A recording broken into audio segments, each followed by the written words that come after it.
आजमा तेरे मन की पीर की। हमने पाई खाद आजमा तेरे मन की पीर की।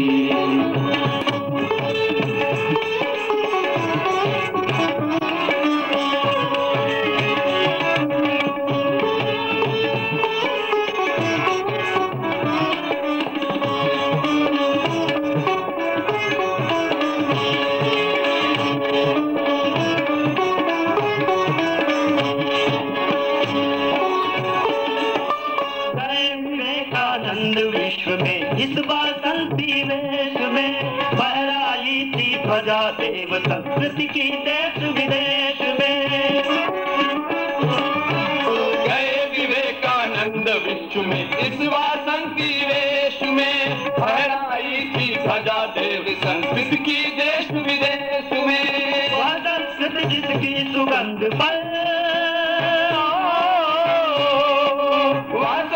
जिसकी सुगंध पर जन जन को अभिमान था, इसके कारण मिला जगत गुरु। इसके सम्मुख गंधन भाई चंदन और अबीर की। इसके सम्मुख गंधन भाई चंदन और अबीर की। चले चदरिया ओढ़ बसंती, चले चदरिया ओढ़ बसंती, हम बलिदानी वीर की, हम बलिदानी वीर के। हमने पाई खाद आजमा तेरे मन की पीर की। परम पूज्य गुरुदेव के आध्यात्मिक जन्म दिवस को मना रहे हम सभी बसंती रंग ओढ़े त्याग और तितिक्षा की बात करते हुए शांति कुंज के कण कण में संव्याप्त उस वासंती आभा को देव संस्कृति दिग्विजय अभियान के माध्यम से जन जन तक पहुंचाने को कृतसंकल्प हो रहे हैं। आपका और हमारा सम्मिलित प्रयास ये सारे विश्व भर में देव संस्कृति दिग्विजय की जो लहर फैलाने वाला है चतुर्दिक, उसमें हम सब की आहुतियों में कोई कमी हो तो आज हम इस वसंत पर्व पर उसके ऊपर एक बार फिर से पुनर्विचिंतन करें, मनन करें। परम वंदनीय माता जी के उद्बोधन के पूर्व एक गीत प्रस्तुत है, रंग बसंती प्रभा केशरी, शांति कुंज के कण कण में आते ही भर जाती है यह लहर रंग की हर मन में। इस रंग के साथ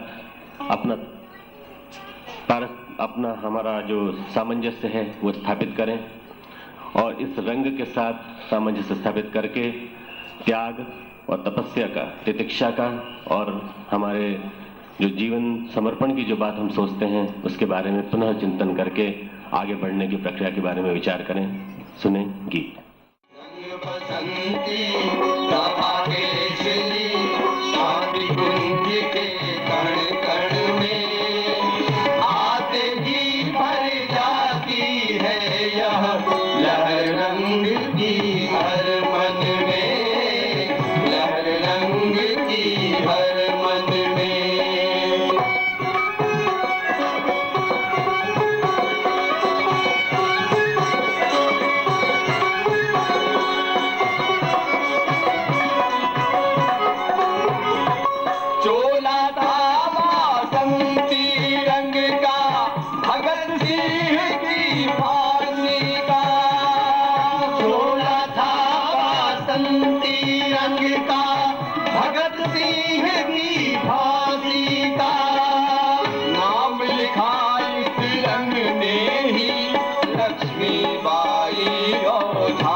सब लगे नव युग सर्जन में। में, आते ही भर जाती है यह लहर रंग की हर मन में।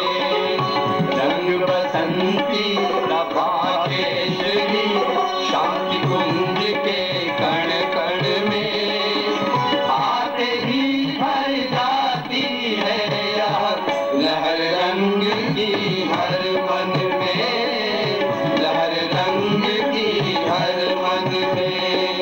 रंग बसंती प्रभा केशरी शांति कुंज के कण कण में, आते ही भर जाती है यह लहर रंग की हर मन में।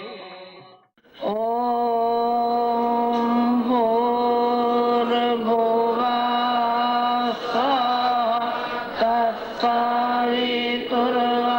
तत्सवितुर्वरेण्यं भर्गो देवस्य धीमहि धियो यो नः प्रचोदयात्। हमारे आत्मीय परिजनों, बसंत पर्व उल्लास और खुशी का ये पर्व है। बसंत सारी पृथ्वी पर छाया हुआ है, खेतों में छाया हुआ है, जहाँ बसंती फूल खिले हुए हैं, जहाँ सरसों पर बसंती बौर लगे हुए हैं और जहाँ पेड़ों पर बौर लगे हैं। ये बसंत पर्व का चिन्ह है कि बसंत हर उल्लास और खुशी का पर्व लेकर के आता है। सरस्वती कला की देवी का अवतरण आज बसंत पर्व के दिन ही हुआ था। इस बसंत पर्व को हम हर्ष और उल्लास में मनाते हैं और मनाते आए हैं और मनाते जाएंगे। इस रूप में भी मनाते जाएंगे। हमारे मिशन का जन्मदिन, हमारे पूज्यवर का आज दिन पर्व है। आज सुबह से ही न मालूम क्यों मुझसे बोला नहीं जा रहा। उनका ये अपने जन्म से 15 वर्ष बाद एक बसंती बयार आई और एक बसंत का फूल आया और वो हृदय में विराजमान हो गया। वो बसंत का फूल, वो बसंती फूल कौन सा था? वो बसंती फूल था उनका गुरु और उनके हृदय में विराजमान हो गया। उस दिन से ही हम बसंत पर्व आध्यात्मिक जन्मदिन हम मनाते चले आ रहे हैं और मनाते चले जाएंगे। खुशी है, हाँ हमको खुशी है। हमारा मार्गदर्शक, हमारा प्रेरणा स्रोत जिसका कि आज जन्मदिन है, यदि आपके गुरु आपके अंदर हिम्मत और साहस और बुलंदी संवेदना लेकर के आए हैं और जन जीवन के दुख और कष्ट और निवारण के लिए आए हैं, तो फिर तो आप धन्यवाद के योग्य हैं। एक के जीवन में आए जिन्होंने जन कल्याण के लिए सारा का सारा अपना जीवन लगा दिया। उनका यहाँ तो क्वार की त्रयोदशी का जन्म है, पर कभी भी उन्होंने अपना जन्मदिन उसको नहीं माना, कभी नहीं माना। उन्होंने कहा नहीं, ये मेरा जन्म नहीं है, असली जन्म मेरा आध्यात्मिक जन्म मेरा बसंत पर्व का है। और उसी को वो आजीवन मनाते चले आए और मिशन की स्थापना उन्होंने बसंत पर्व के ही दिन उन्होंने मिशन की स्थापना की। और उन्होंने जब ही से इस मिशन को न मालूम कब से अपने अंदर में उन्होंने समझाया था कि इतना व्यापक मिशन बनेगा। उन्होंने अपनी सारी जिंदगी इस मिशन के लिए लगा दी और ये मिशन खड़ा हो गया। कितना जवान हो गया ये मिशन। कभी ये बच्चा था, कभी वो बच्चा था। कब बच्चा था? तब बच्चा था जबकि उन्होंने 24 लक्ष्य के 24 पोषण किए थे, तब मिशन बच्चा था। फिर वो आगे बढ़े और उन्होंने सामाजिक परिवेश में अपना पैर आगे किया। तब से ये मिशन दिनों दिन बढ़ता हुआ चला गया। क्या ये मिशन हमने और आपने बनाया है क्या? नहीं, हमने और आपने नहीं बनाया है। ये किसी का ख्वाब हो, ये कल्पना हो तो ये कल्पना निकाल देनी चाहिए। सारा श्रेय जो जाता है उसी हमारे प्रेरणा के स्रोत को जाता है, जिन्होंने तिल तिल करके अपने जीवन को इस मिशन के लिए समर्पित किया। मिशन के लिए समर्पित नहीं किया, बल्कि पूरे राष्ट्र के लिए और पूरे विश्व के लिए उन्होंने अपने जीवन की बलि चढ़ा दी और अपने जीवन को समर्पित उन्होंने किया। क्या ऐसी हिम्मत और किसी में है क्या?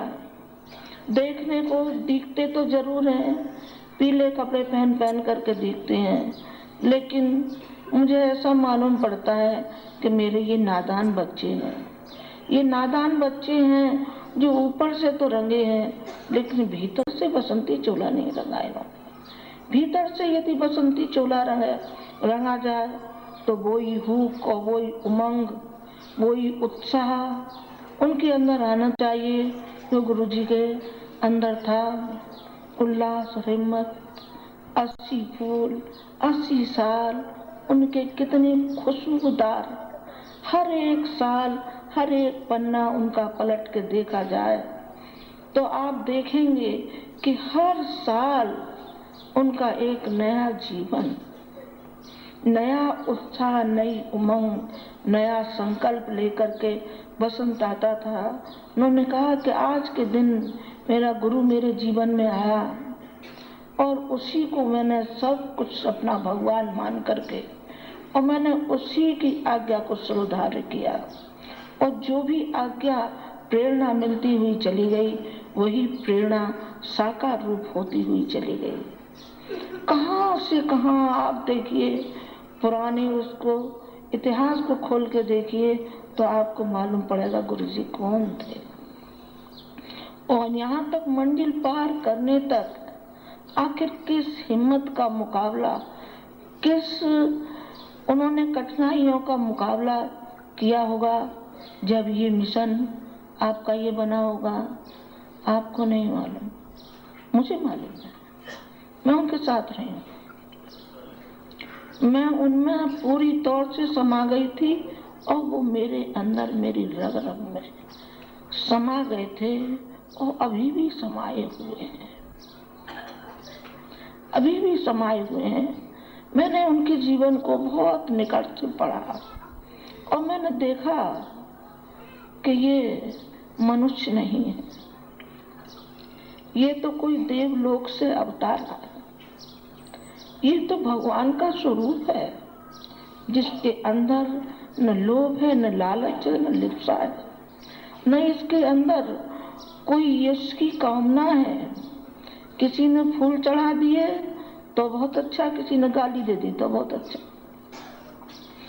उनको कोई अपने अंदर न यश की कामनाएं होती थी और न किसी की कोई बुराई करता है तो किसी के लिए बुरा चिंतन नहीं होता था, कभी भी नहीं होता था उनका। ये मिशन, ये विजन उनके खून और पसीने का बना हुआ है। इस मिशन में उनके खून की एक एक बूंद, उनके पसीने की एक एक बूंद इस मिशन में समाई हुई है।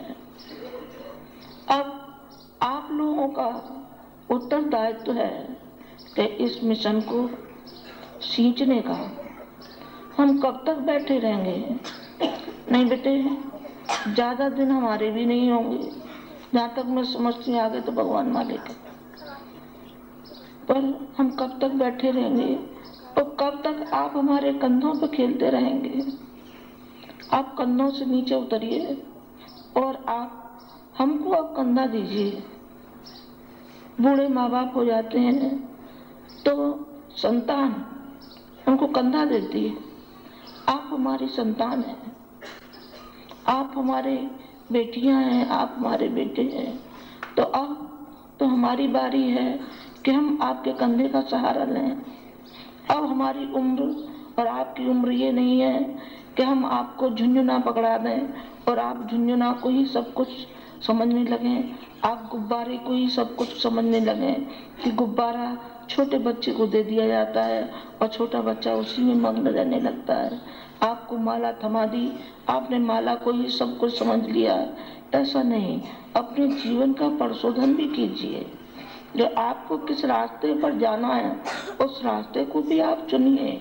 माला के साथ साथ अपने जीवन की धुलाई कीजिए, अपने अंतरंग की धुलाई कीजिए, जिसमें कि चेतन अचेतन में न मालूम कितने कितने दोष और दुर्गुण भरे हुए हैं।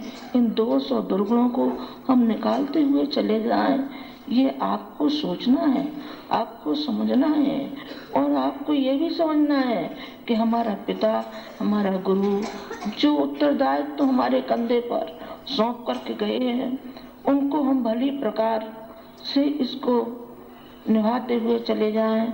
लेकिन हाय रे दुर्भाग्य, उस जड़ता को क्या कहा जाए कि जो अपनी ही लिप्सा,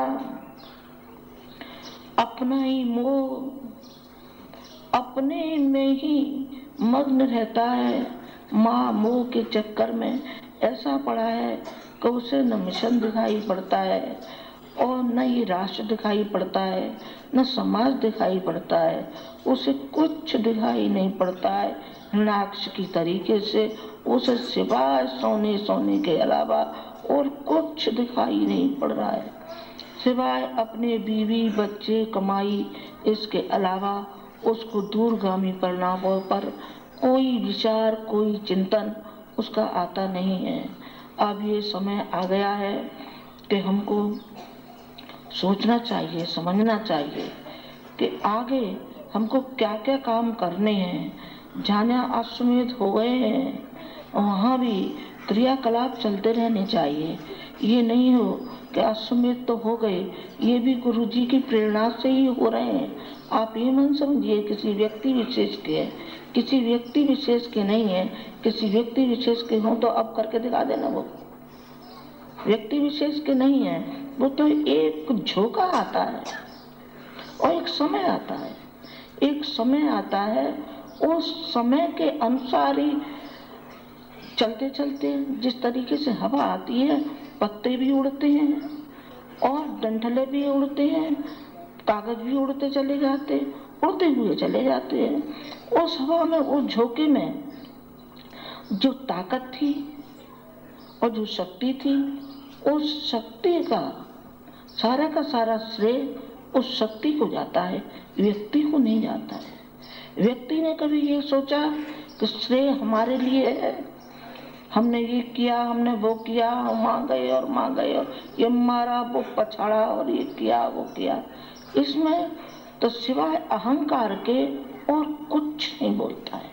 अहंकार बोलता है, ये कहिए कि हमसे ये काम कराया जा रहा है, हम निमित्त मात्र हैं, ये कार्य तो सारा उसी को अर्पण है जो हमें दे रहा है। जो दे रहा है उसी का सब कुछ है। तेरा तुझको सौंपते क्या लागत है मोल। जो करा रहा है उसी के लिए ये हमारा श्रम, ये हमारा पसीना, उसी के लिए हमारा ये समर्पित है। आगे अन्याज में आपको बहुत कुछ कार्य करने पड़ेंगे, रचनात्मक कार्य आपको अभी से करने पड़ेंगे। आप आगे की चिंता मत करिए कि फिर कभी किया जाएगा, फिर कभी नहीं किया जाएगा। स्वतंत्रता आंदोलन में जिन्होंने जो शरीक हुए, जिन्होंने जो अपनी बलवेदी पर चढ़ गए और जो जिंदा रहे, उन्होंने कुछ पा लिया। उन्होंने पेंशन पा ली, हवाई जहाज की टिकट पा ली, रेलों में मुफ्त घूमने लगे। अब कोई ये कहे कि हम जेल जाएंगे और हमें भी सर्टिफिकेट हमें भी मिल जाए तो मिल जाए किसी को, अब नहीं मिलेगा। तब एक समय था, जब समय था तभी कुछ हुआ था। व्यक्ति यदि अपने को गलाने को और अपनी अहंता को मिटाने के लिए कोशिश न करे तो वो जड़ता ही रह जाएगा। व्यक्तियों में उत्साह आवे, उमंग आवे, कुछ कर गुजरने के उनके अंदर हिम्मत आवे, कुछ समाज सेवा के लिए कदम उठाए, कुछ राष्ट्र के लिए कदम उठाए, इसके लिए शक्तिपीठें बनाई गई थी। उसका निर्वाह नहीं हो रहा है, चलिए अभी तक निर्वाह नहीं हुआ तो अब निर्वाह उसका होना चाहिए। यदि इसका निर्वाह नहीं हुआ तो हम शक्तिपीठों को अपने हाथ में ले लेंगे और सबको बर्खास्त कर देंगे। जितने जो बैठे हैं इसमें ट्रस्टी और मैनेजर ट्रस्टी सबको एक तरफ उठा के बैठा देंगे, चलो हटो तुम्हारा कोई काम नहीं। क्यों?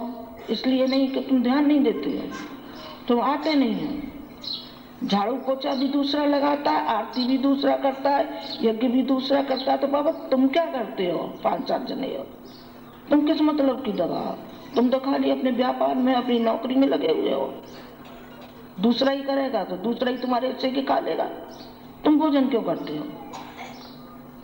दूसरा भोजन कर लेगा ना तुम्हारे हिस्से का, क्योंकि दूसरा तुम्हारे हिस्से का काम कर रहा है। नहीं, ऐसा नहीं होना चाहिए। आपको अपने कर्तव्य के प्रति ध्यान है। जो शक्तिपीठें बनाई हैं, गुरुजी ने किस उम्मीद से बनाई थी, वो उम्मीदों को क्या आप पानी फेर देंगे? हम पानी नहीं फेरने देंगे। आप ये मत समझना एक शरीर से जुदा हो गए हैं, लेकिन एक शरीर उनका एक रूप बैठा है, अभी एक रूप बैठा है। मैं तहस नहस नहीं होने दूंगी, बिल्कुल नहीं होने दूंगी। ये मेरा दृढ़ संकल्प है, ये संकल्प है। आज मुझे कुछ मन में क्षोभ भी आ रहा है, क्योंकि ट्रस्टीगण बैठे हैं और इनकी जब मैं देखती हूँ आलस्य प्रमाद को, मुझे भीतर से गुस्सा आता है। गुस्सा आता है, ये कमा कमा के तुम अपने बेटों को और उनको रखे जा रहे हो, तुम्हारे किस काम आएगा जी बताओ? भगवान तुम्हारा बेटा हो गया, बेटे के लिए सब कुछ है, तो ये बेटा ही तुम्हें मान ले जाएगा वैकुंठ को।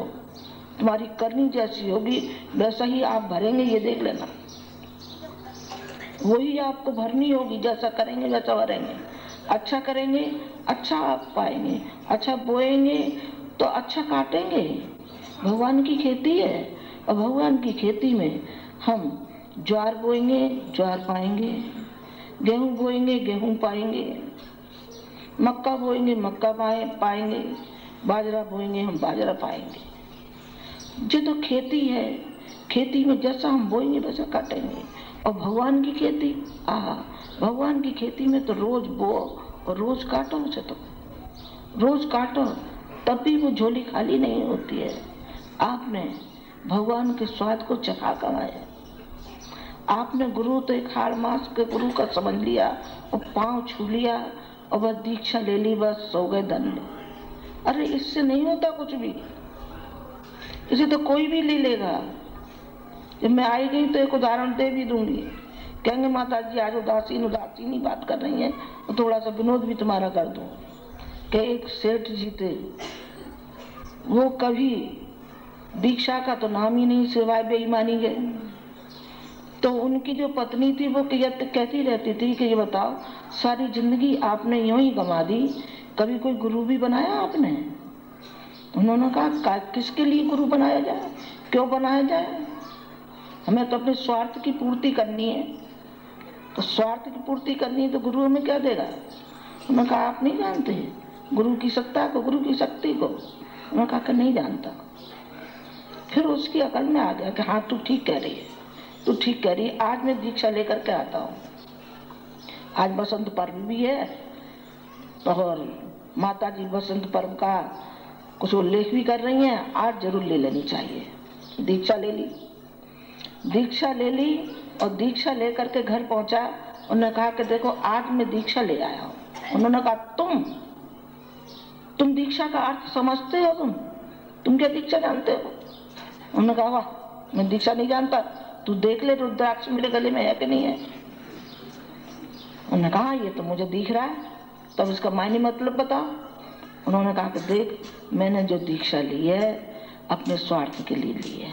कैसा स्वार्थ? जैसा मेरा स्वार्थ है तो देख, जब कोई दुकान पे मेरे पे ग्राहक आता है ना तो मुझे कसम खानी पड़ती है। उन्होंने कहा मैं अपने बेटे के सर पे हाथ धर के कसम खाता हूँ, ये माल तो बिल्कुल ही अच्छा है, बहुत बढ़िया है। और पत्नी की कसम ले लो, उन्होंने कहा कि देखो बेटा मर जाए तो मुझे बड़ा दुख होगा, और पत्नी मर जाए तो मेरा घर ही सारा चौपट हो जाएगा, सारा चौपट हो जाएगा। तो मैं क्या करता हूँ, इस रुद्राक्ष को दिखा देता हूँ कि मैं इस कंठी की कसम खाता हूँ, गुरु की कसम खाता हूँ, बिल्कुल बेईमानी नहीं करता। मैंने कहा कि हाँ, मान गए, तू बड़ा चालाक है, मान गए। तो गुरु की कंठी और गुरु दीक्षा इसके लिए ली जाती है, इसके लिए नहीं ली जाती है, ली जाती है उन आत्मशक्ति के लिए जो हमको प्रेरणा देता है, जो हमको शक्ति देता है और जो हमारे मल और विक्षेप को हटाता है, उसको गुरु कहते हैं। गुरु इसके लिए बनाया जाता है। हम गुरु की कसम खाते हैं, गुरु मर जाए तो क्या उसका बिगड़ेगा? उसका कुछ नहीं बिगड़ेगा, बिगड़ेगा तो दूसरे का बिगड़ेगा, उसका क्या बिगड़ने वाला है? इसके लिए दीक्षा ली जाती है। आप में से कितने हैं जो गुरु के अनुशासन में चल रहे हैं? यदि आप में से चल रहे हैं तो मेरे बहुत प्यारे बेटे हैं, और यदि आप नहीं चल रहे हैं तो मैं आपको चलाने की कोशिश करूंगी, भरपूर कोशिश करूंगी, क्योंकि मेरे हाथ में वो थमा गए हैं। इतना बड़ा वृक्ष, इतने पौधे, इतने फूल मेरी झोली में डाल करके गए हैं, और उन्होंने उम्मीद की है कि इनमें से कोई भी फूल कुम्हलाने न पाए, ये फूल खिलते खिलाते रहें, और इनको प्रेरणा भी देना है।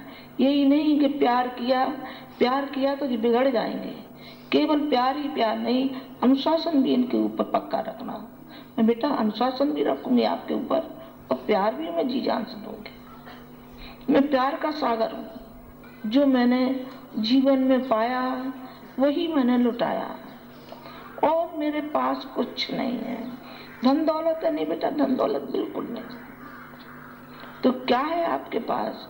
मेरे पास प्यार का खजाना है। जो प्यार आप लूट सकते हैं आप लूटिए, चाहे जितना लूटिए, मैं खाली नहीं होंगी। मेरा प्यार जितना और बटेगा उतना ही और प्यार आता हुआ चला जाएगा। उस शक्ति से शक्ति मिलती हुई चली जाएगी, प्यार से प्यार मेरा मिलता हुआ चला जाएगा, और मैं आपको सदैव आपकी झोली में प्यार और मोहब्बत और शक्ति आपको देती हुई चली जाऊंगी। मैं चाहती हूँ आज बसंत पर्व के दिन अपनी आत्म समीक्षा आपको करनी चाहिए, नए संकल्प आपको लेने चाहिए, जो हमें नव निर्माण के कार्य में बहुत आवश्यकता है। आपके समय की, आपके अंशदान की हमें बहुत आवश्यकता है। माता जी अभी तो कहती थी पैसा नहीं है, आप पैसा मांगती हैं। बेटे पैसा भी मांगती हूँ, पर पैसा नंबर 2 पे आता है, पैसा नंबर 1 पे नहीं आता।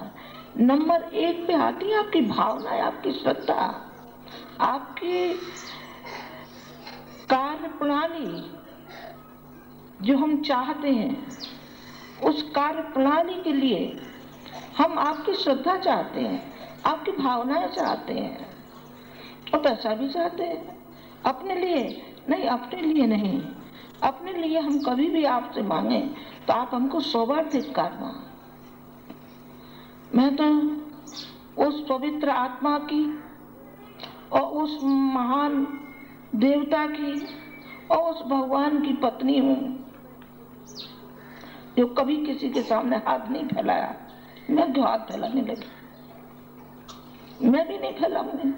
थोड़ी सी जिंदगी के लिए किसी के सामने हाथ फैलाऊंगी मैं तो मेरे लिए धिक्कार है।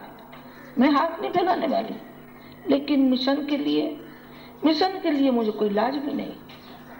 मिशन के लिए तो मुझे दर दर भी जाना पड़े तो मैं जाऊंगी भी, और जाती भी हूँ। छोटे कार्यक्रमों में तो नहीं जा रही मैं, मेरा कोई जाने का वो भी नहीं है बड़े कार्यक्रमों में।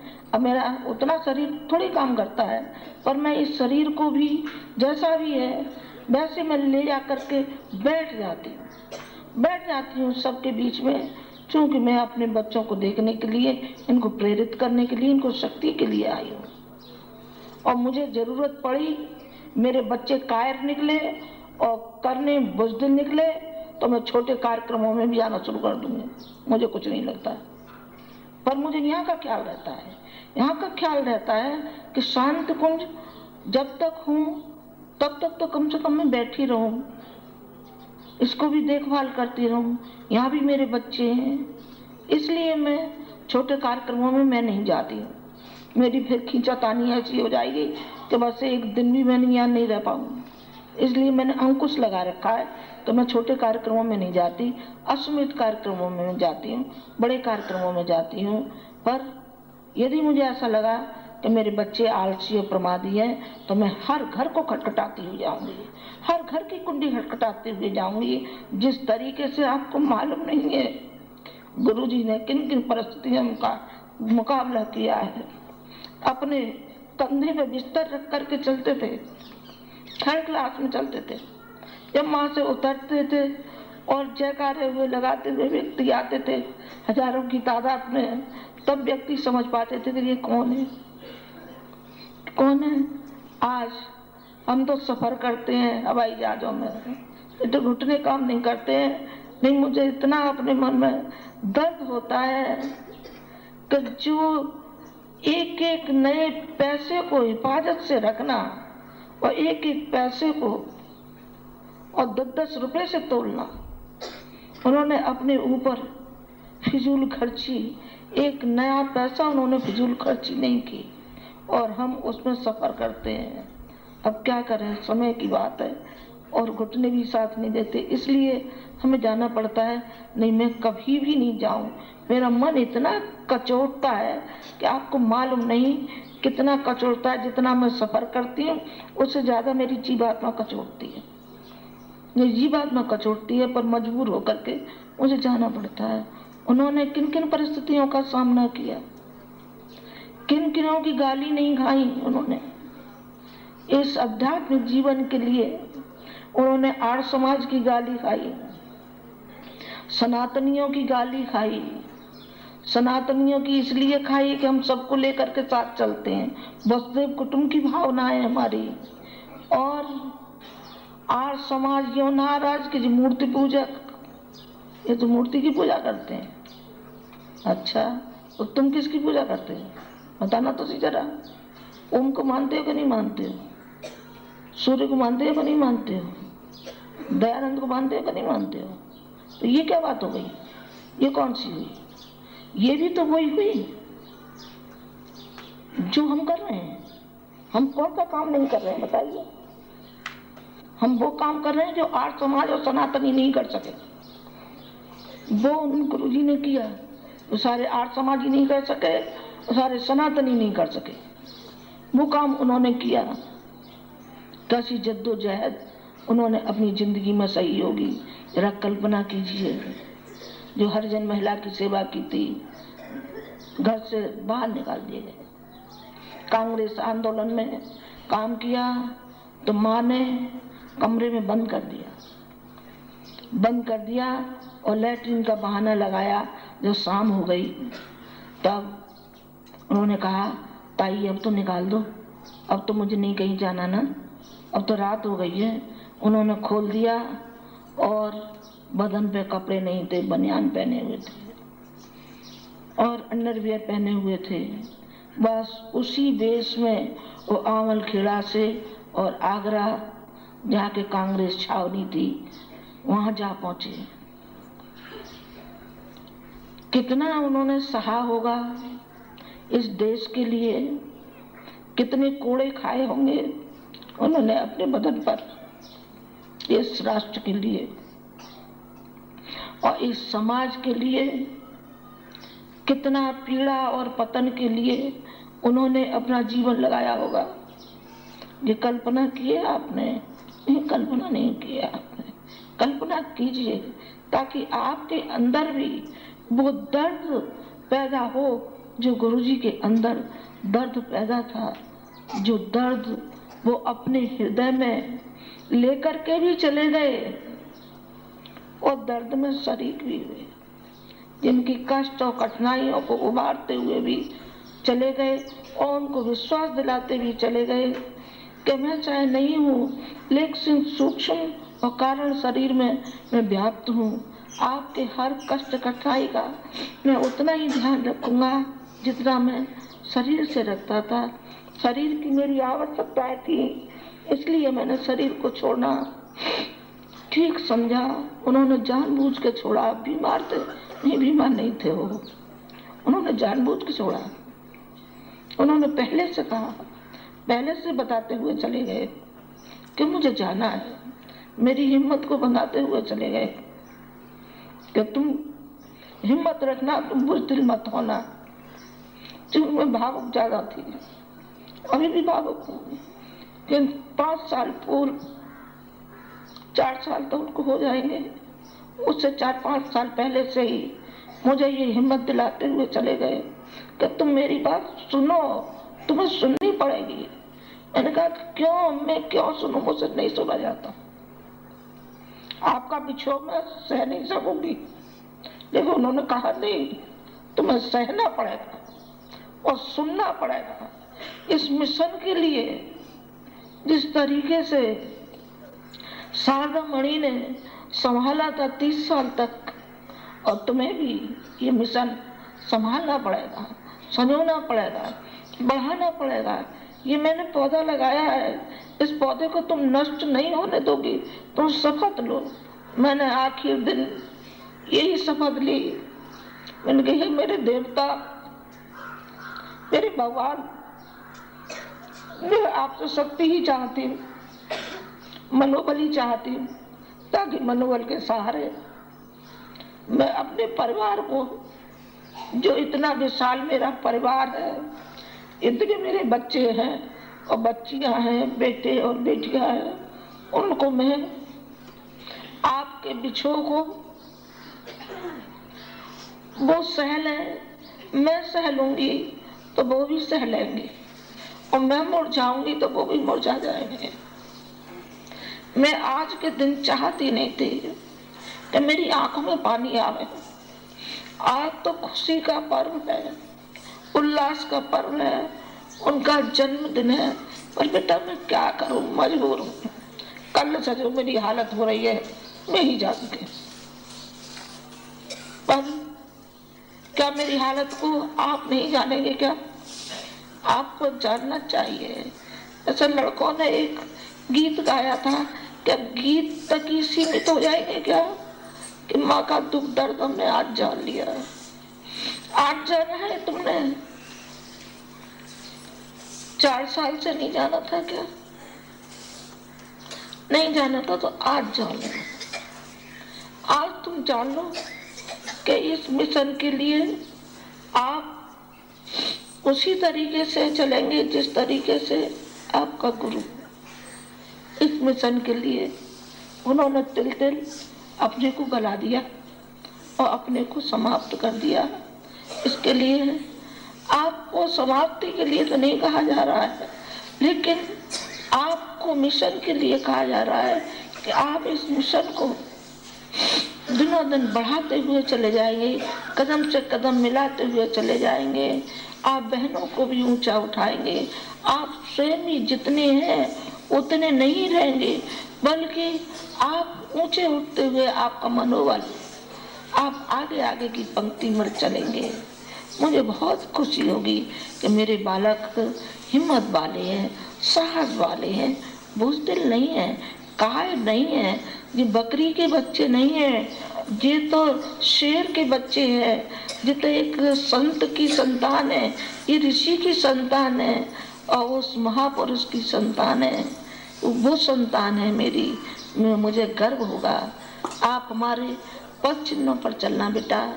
मुझे आज यही कहना था और ये कहना था कि आज का दिन बड़े आत्मचिंतन का ये दिन है कि एक गुरु के जीवन में एक गुरु ऐसा आया जिसने कि जीवन भर उन्होंने अपने गुरु का निर्वाह किया।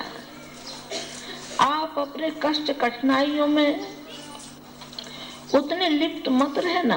तुम्हारी कष्ट कठिनाइयां हल हो सकती होंगी तो कर देंगे, और नहीं हो हल हो सकती होंगी तो अपने प्रारब्ध के लिए आप निर्भय होकर के, कड़े होकर के आप हिम्मत से खड़े रहिए कि ये दुनिया तो आनी जानी है। ये कष्ट कठिनाइयां तो लगे रहते हैं, मुकदमेबाजी भी लगी रहती है, व्यापार में भी घाटा नफा होता रहता है, नौकरी में भी कुछ दिक्कतें आती रहती हैं तो आती रहने दो उनको।